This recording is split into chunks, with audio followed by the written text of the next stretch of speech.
Olá pessoal, vamos seguir aqui o nosso percurso formativo do curso de Capacitação Juventude, Trabalho, Cidadania e Cultura Periférica.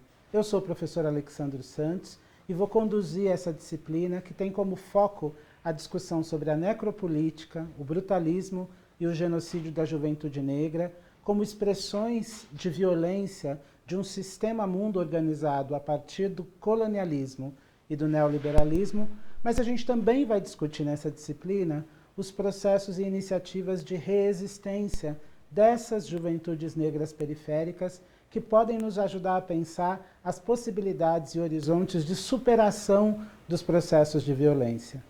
Esse debate é muito importante porque ele traz à tona uma série de questões estruturais da sociedade brasileira que estruturam processos de desigualdade, de subalternização e de extermínio das juventudes negras e periféricas. E, nesse sentido, discutir essas questões nos ajuda a pensar quais são os caminhos para enfrentar esses processos de extermínio, de exclusão, de subalternização. Para a gente começar essa reflexão, eu queria chamar a sua atenção para a letra de uma música que a gente conhece mais na voz da Elza Soares, mas é uma música que foi escrita pelo grupo O Rapa, pelos integrantes do grupo O Rapa, e a música se chama A Carne. Em algum lugar dessa tela você vai ver a indicação de um link que você pode assistir o videoclipe da Elza Soares, mas eu quero chamar a atenção para a letra dessa música. A letra dessa música diz o seguinte: a carne mais barata do mercado é a carne negra, que vai de graça para os presídios e para debaixo do plástico, que vai de graça para o subemprego e para os hospitais psiquiátricos. Esse é o início da música e ela revela aquilo que a gente chama de subalternização, de desumanização da população negra. Quando a canção afirma que a carne mais barata do mercado é a carne negra, isso é uma metáfora para a gente compreender onde é que as vidas negras se posicionam na estrutura da nossa sociedade. Na estrutura da nossa sociedade, o valor atribuído às vidas negras é diferente do valor atribuído às vidas não negras. Da mesma maneira, na nossa sociedade, o valor atribuído às vidas periféricas é um valor diferente daquele valor atribuído às vidas que não são periféricas.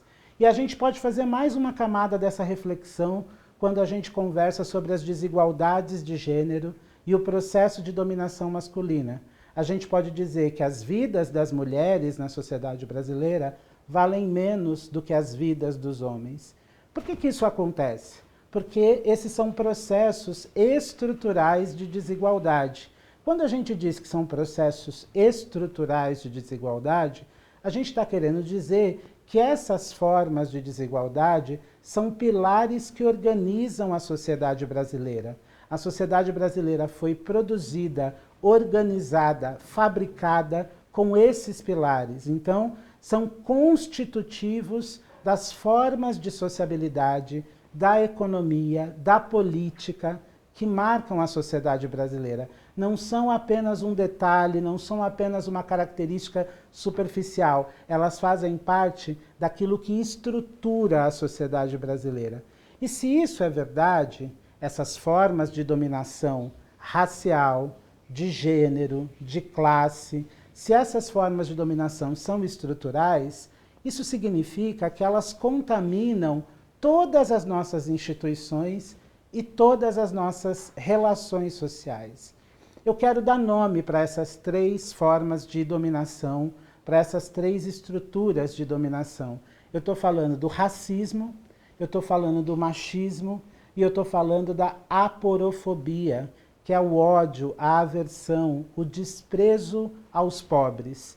Essas três formas de dominação se combinam na sociedade brasileira e respondem pela desigualdade de classe, pela desigualdade racial e pela desigualdade de gênero que nós vivenciamos na nossa sociedade. E uma das formas para a gente entender como é que esses mecanismos de dominação se organizam é a partir da ideia de contrato de dominação.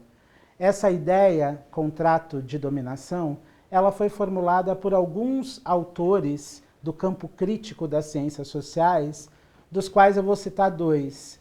Uma teórica feminista muito importante chamada Carole Pateman e um pesquisador negro jamaicano chamado Charles Ward Mills. Ambos estão olhando, tentando explicar os processos de dominação na sociedade a partir de uma crítica à ideia de contrato social. Se você já teve a oportunidade de estudar um pouquinho de filosofia, você pode ter tomado contato com a ideia de contrato social, com filósofos como John Locke, o Rousseau. A ideia do contrato social tenta explicar como é que as sociedades se formaram e constituíram governos. Então, esses teóricos dizem assim, olha, a gente pode ter uma hipótese de que as sociedades se formam quando um certo grupo de pessoas, uma comunidade, decide se organizar de maneira compartilhada e dividir um espaço comum de vida. Para isso, elas celebram uma espécie de contrato, em que elas se comprometem com algumas obrigações mútuas e, em troca, elas recebem a proteção coletiva, elas recebem o acolhimento dessa comunidade, mas elas entregam para isso uma parte da sua liberdade para constituir um governo. De maneira bastante simplista, essa é a ideia do contrato social. O que a Carole Pateman e o Charles Ward Mills nos ajudam a pensar? Que o contrato social estabelecido na modernidade, estabelecido a partir do século XVI e século XVII, é um contrato social que excluiu as mulheres e excluiu quem não era branco e europeu. As populações do continente africano, as populações das Américas, não eram consideradas partes igualitárias nesse contrato social. De modo que o contrato social moderno é um contrato social desenhado para homens brancos e europeus. A Carole Pateman, então, vai nos dizer assim, veja, se o contrato social foi desenhado para homens, significa que as mulheres estão ausentes desse contrato social.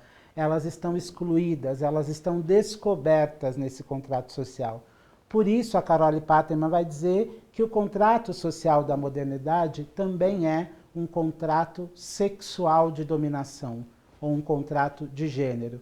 E isso ajuda a explicar por que as mulheres sempre estão 2 passos atrás na garantia dos direitos de cidadania quando comparadas aos homens. Do mesmo jeito, o Charles Ward Mills vai dizer, olha, o contrato social da modernidade é um contrato branco. Portanto, a população negra, oriunda dos países do continente africano, e a população das Américas não estão incluídas nesse contrato. Elas estão fora desse contrato. Elas não recebem as benesses desse contrato. Então, aonde eu quero chegar com essas 2 reflexões que eu estou fazendo? Aqui, na sociedade brasileira, o nosso contrato de cidadania também é desigual. O contrato de cidadania estabelecido na sociedade brasileira oferece privilégios para as pessoas brancas e processos de exclusão para as pessoas negras. Do mesmo jeito, esse mesmo contrato de cidadania brasileiro oferece privilégios aos homens e processos de exclusão para as mulheres. E quando a gente pensa na população periférica, a gente também vai dizer que esse contrato social estabelece privilégios para as classes sociais mais abastadas e oferece um conjunto de exclusões, de negação de direitos para os pobres que habitam as periferias das grandes cidades. Eu quero fechar essa primeira aula construindo essa ideia com você, de que nós estamos vivendo numa sociedade, a sociedade brasileira, atravessada por processos de dominação, por processos de exclusão, e esses processos de dominação e de exclusão, eles são uma parte importante da explicação de por que algumas vidas valem menos do que outras vidas. Por que as vidas das pessoas negras que vivem na periferia valem menos do que a vida das pessoas brancas que não vivem na periferia. e por que que a juventude negra e periférica é alvo dos processos de extermínio e violência. Vou te recomendar, para você aprofundar um pouco o que a gente conversou nessa aula, que você busque aí na internet, faça uma busca por uma outra canção do Rapa que se chama Todo Camburão Tem um Pouco de Navio Negreiro. Essa música vai mostrar que os processos de dominação que existiam quando a escravização era legalizada no Brasil não deixaram de acontecer depois que a população negra conquistou a abolição da escravatura. A gente ainda tem marcas desse processo estrutural de dominação. E eu também vou propor para vocês assistirem o documentário A Conta Fica para a Juventude, que foi produzida, esse documentário foi produzido pela TV Capão e pelo Canal Brasil, e vai mostrar um pouco como é que as juventudes mais pobres, as juventudes negras e periféricas, pagam a conta da cidadania negada no Brasil. A gente se vê na próxima aula, que a gente vai continuar nesse tema e vai aprofundar algumas questões que nós conversamos hoje. Até logo!